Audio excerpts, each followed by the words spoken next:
टोपी दाढ़ी के नाम पर मारा जाएगा, ज़दोकोप किया जाएगा, उनकी शरीयत पर पाबंदी लगाई जाएगी, उनके कुरान के 26 आयतों को निकालने की बात करेंगे। अभी वो वसीम रिजवी, वो गूंगा, वो बहिरा, वो ईमान फरोश, वो बेज़मीर इंसान हमारे कुरान पर एतराज़ करता है। वसीम रिजवी अब्दुल्ला सालिम का तुम्हें चैलेंज है, क़यामत तो आसानी से आ सकती है, लेकिन तुम हमारे कुरान से 19 आयत तो दूर की बात, तुम कुरान से 19 नुक्ते भी हटा नहीं सकते। क्यों? याद करो, बताओ अपने गुरुओं को, बताओ अपने नेताओं को, नकीरस पर बिनंति वर्तानी वलन तजिद लिसुन्नतिल्लाहि तब्दीला। अल्लाह के फैसले में, अल्लाह के कानून में तुम कोई तब्दीली नहीं देखोगे। और स्ट्रॉन्ग तौर पर कहा वलन तजिद लिसुन्नतिल्लाहि तब्दीला, अल्लाह के कुरान में कभी तब्दीली नहीं हो सकती। तुम जिन हाथों से तुम 26 आयतों को निकालने की बात करते हो, पता है ये कुरान कौन है? इसको मिटाने अंग्रेज आए थे, अंग्रेज खुद मिट गए। इसी कुरान का चैलेंज किया था बड़े बड़े सूरमाओं ने, इसी कुरान के फैसले का, मंशे का चैलेंज किया था। कौन? नमरूद ने जमीन में धंसा दिया गया, फिरौन ने रब की वैदानियत के सामने खड़ा हुआ, जमीन आसमान के बीच लटका दिया गया। किनको? फिरौन को, दुनिया के अंदर रब का दावा करने वाला। इसीलिए वसीम रिजवी, मिनिस्ट्री की कुर्सी अगर तुम्हें मिली हुई है तो ये कुर्सी तुम्हारे लिए तुम्हारी कब्र बन जाएगी। तुम अल्लाह की से मुकाबला मत करो, अल्लाह तबारक व तआला के कलाम से तुम बगावत मत करो। ये हमारा कुरान नहीं, ये किसी मुसलमान का कुरान नहीं, ये अल्लाह का कलाम, ये भारत का संविधान नहीं है। किसी AA ले आओ, मुसलमानों का नाम निकाल दो, NRC लागू कर दो धर्म के नाम पर, किसान के लिए कानून ले आओ उनके खिलाफ में, ये तुम्हारा कानून है, तुम जो चाहते हो लिख देते हो, लेकिन कुरान में कुछ नहीं कर सकते। क्यों? कुरान तुम्हारे अब्बा की, दादा की किताब नहीं है, कुरान अल्लाह की किताब है। अल्लाह ही इसको कुछ कर सकता है, लेकिन क़यामत तक अल्लाह ने भी कह दिया अल-यौमा अकमलतु लकुम दीनकुम व अतममतु अलैकुम निअमती। अल्लाह के ज़ाब्ते के हिसाब से इसके अंदर भी कोई तब्दीली नहीं हो सकती। इसीलिए तुम कानून बदल सकते हो, कानून तुम्हारे हाथ की लिखी हुई, कुरान नहीं बदल सकते, कुरान अल्लाह के हाथ की लिखी हुई चीज़। मेरे भाइयों, हम बात कर रहे थे कहाँ पे? भारत के तैमूर लंग आया। तैमूर लंग के बाद इस देश में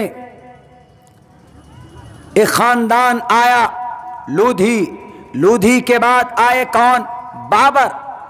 1526 में बाबर आया और 1526 से लेकर 1857 तक बाबर की ख़ानदान की हुकूमत चली। ये जितने भी जहांगीर और जलालुद्दीन अकबर, सलीम, जिनका नाम के ऊपर एक पिक्चर फिल्म भी बनी हुई, मुग़ल आज़म, मुग़ल, वही बाबर के ख़ानदान को मुग़ल बोलते हैं।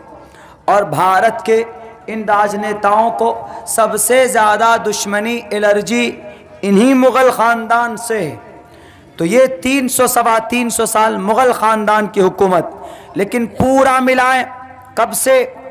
1191 से लेकर 1857 तक मुस्लिम एम्पायर जितने भी थे, किसी भी मुसलमान बादशाह ने भारत की धरती पर किसी भी गांव में कहीं पर भी किसी को ये नहीं कहा कि तुम कलिमा पढ़ो। होता है ना, बादशाह होता है तो वह अपने हिसाब से कानून नाफिज करता है। बाबर कह सकता था, तैमूर कह सकता था कि कलिमा पढ़ो नहीं तो तुम्हारी गर्दन उड़ा दूंगा, लेकिन नहीं कहा। जलालुद्दीन ने भी नहीं कहा, बलबन ने भी नहीं कहा, लूदी ने भी नहीं कहा, कुतुबुद्दीन ऐबक ने भी नहीं कहा, किसी ने नहीं कहा, बल्कि सबको अपनी अपनी कुर्सी को आगे बढ़ाना था, कुर्सी को मजबूत करना था। एक बादशाह, इन 700 - 750 साल में सिर्फ एक बादशाह ऐसा गुजरा कि जिसने तबलीग की, तबलीग मतलब to convey the message of Islam, convey the message of Islam to the non Muslim people.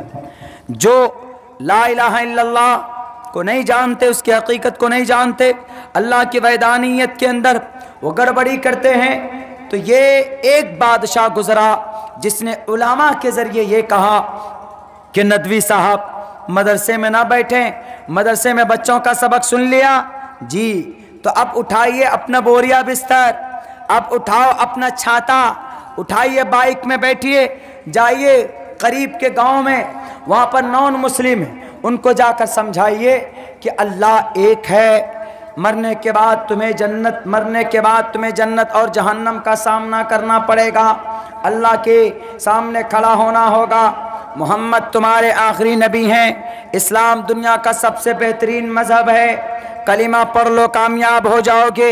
ये पैगाम लोगों को पहुँचाओ। सिर्फ एक बादशाह जिसका नाम मोहम्मद तुगलक था, मोहम्मद तुगलक ने भी किसी के ऊपर जुल्म ज़्यादती नहीं की।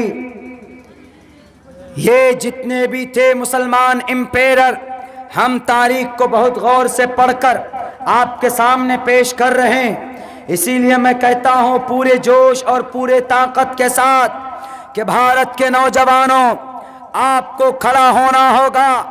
सिर्फ मोबाइल में फेसबुक चलाने से या मोबाइल में व्हाट्सएप ग्रुप बनाने से हम बातिल का मुकाबला नहीं कर सकते। बंगाल के अंदर इलेक्शन चल रहा, पता है उस इलेक्शन में व्हाट्सएप ग्रुप इस्तेमाल हो रहा। एक नेता ने कहा कि हमारा एक ग्रुप में 18 लाख आदमी, हम कोई भी मैसेज डालते हैं तो 18 लाख आदमी तक पहुंचता। उनका एक मकसद है मेरे नौजवानों, क्या मकसद है कि उनको बंगाल में हुकूमत कायम करनी, इसीलिए वो मेहनत कर रहे हैं। आप क्या करने के लिए ग्रुप बनाते हैं? कोई मकसद है, कोई टारगेट है आपके सामने? कोई टारगेट नहीं, कोई मकसद नहीं। एक मकसद बनाओ अपनी जिंदगी का, एक टारगेट फिक्स करो अपनी जिंदगी का। रात हम प्रोग्राम में बोरियो साहिबगंज में थे, यहाँ से तो बज़ाहिर बहुत करीब है, लेकिन जब आप घूम करके जाते हैं भागलपुर हो करके तो बड़ा लंबा पड़ता। ये तो हज़रत मौलाना नदवी साहब की इसरार और ज़िद कि कहाँ तक पहुँचे शेख, कहाँ तक पहुँचे शेख। मैं खुद से दौड़ा दौड़ा आपके यहाँ पहुँचा हूँ, क्योंकि इनसे हमने वादा किया। वहाँ के नौजवानों को हमने एक पैगाम, एक बात ये कही, हमने कहा कि नौजवानों आप अपना टारगेट फिक्स करो, टारगेट कि हमारा ये टारगेट। देखते हैं जब फुटबॉल खेलते तो दोनों तरफ गोली होती, गोली का वो गोल करने का, और पूरे 11 दुनी 22 खिलाड़ी एकदम दौड़ते हैं पागल कुत्ते के तरह एक गेंद के पीछे। क्यों? उनका टारगेट होता है कि हम किसी तरीके से गोल कर दें, पॉइंट ले लें। किसी की पैर टूट जाती, कोई मुंह के बल गिरता, कोई परेशान होता है, किस लिए? कि मैं गोल कर दूं, हमारे पॉइंट्स बढ़ जाएं। क्या हम मुसलमानों, नौजवानों, हम अपनी जिंदगी का टारगेट फिक्स नहीं कर सकते? टारगेट फिक्स करो। क्या टारगेट? मैं बताता हूं। अगर आपको दिलचस्पी है कि आपको राजनीति में आना है तो सियासत सही तरीके पर गलत नहीं, आप सियासत के मैदान में भी आओ, टारगेट फिक्स करो, मेहनत करो। उसके बाद अगर आप तिजारत में आना चाहते हो तो तिजारत के अंदर भी आप आओ, मेहनत करो। आदमी ठेला बेच बेच कर अंबानी बन गया। अनिल अंबानी का दादा कोल्ड ड्रिंक बेचते थे मुंबई के इलाके, गांव के अंदर, मुंबई शहर के अंदर कोल्ड ड्रिंक बनाकर बेचते थे। तब जाकर आज की तारीख में मेहनत की तो ईश्वर ने उनको फरामानी की, आज वो अंबानी बन गए। और कभी कभी ऐसा होता है कि जब आदमी मेहनती नहीं होता है, बाप के दौलत है, बाप की तरफ से प्रॉपर्टी है, दी हुई है, शराब पीता है, उड़ाता है, अय्याशी करता है, तो ऐसा होता है कि उसके पास छत भी नहीं होती। तिजारत करें आप, जरूरी नहीं कि 1 लाख रुपए से करें, 15-20 हजार रुपए से शुरुआत कीजिए। आप शुरू करेंगे, टारगेट फिक्स कीजिए कि हमको 1 साल में बिजनेस इतना डेवलप करना। अगर आप एजुकेशन लाइन में तो बहुत अच्छा, इसलिए कि the primary aim of education is to prepare and to qualify the new generation for participation in the development cultural society. अगर आपके गांव में इलिटरेसी है, जिहालत है, और है जिहालत, क्यों? हम आ रहे थे रास्ते में इस गांव, आपके गांव से बाहर, हमने एक जवान लड़के से पूछा कि भाई मुझे जहां जलसा हो रहा वहां पे जाना। वो बोल रहा कि जलसा हाँ हो तो रहा है, यूं जाइए यूं जाइए। उनसे पूछा रास्ता तो ऐसा बता दिया कि हम यहाँ से करीब आकर फिर वापस चले। हमने कहा कि पता नहीं कहाँ है जलसा का। हज़रत मौलाना ने जो लोकेशन भेजा वो लोकेशन कभी कहीं और दिखा रहा, कभी कहीं और दिखा रहा। यानी उस नौजवान में ये सलीका नहीं था कि एग्जैक्ट वो कहना कि हमको जलसे का पता नहीं है, हमको मालूम नहीं है जलसा का करीब का। अरे जलसा जहाँ होता है तो आस पास के 10-5 बस्ती वाले को मालूम होता है कि फला जगह पे जलसा हो रहा, लेकिन सलीका तरीका तरतीब नहीं।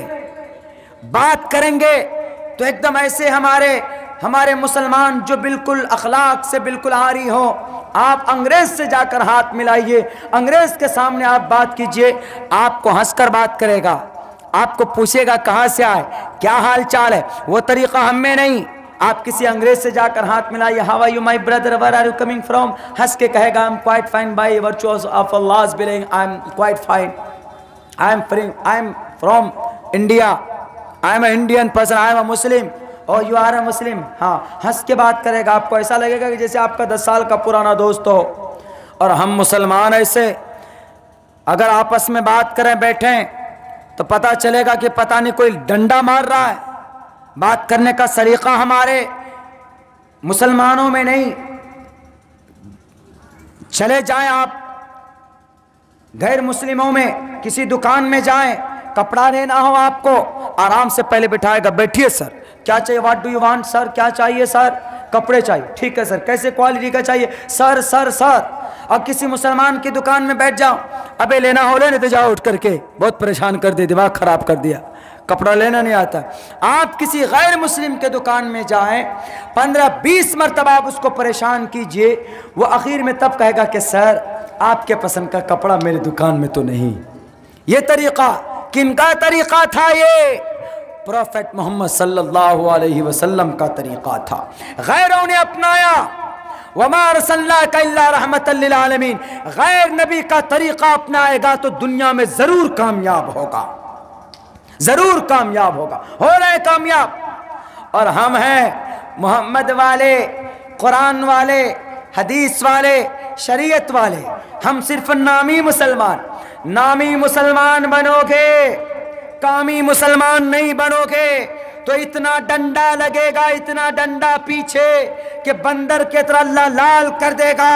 मरने के बाद जवानों अल्लाह पूछेगा कि नमाज पढ़ी थी, गांव समाज में कौन सा अच्छा काम किया था तुम्हारे।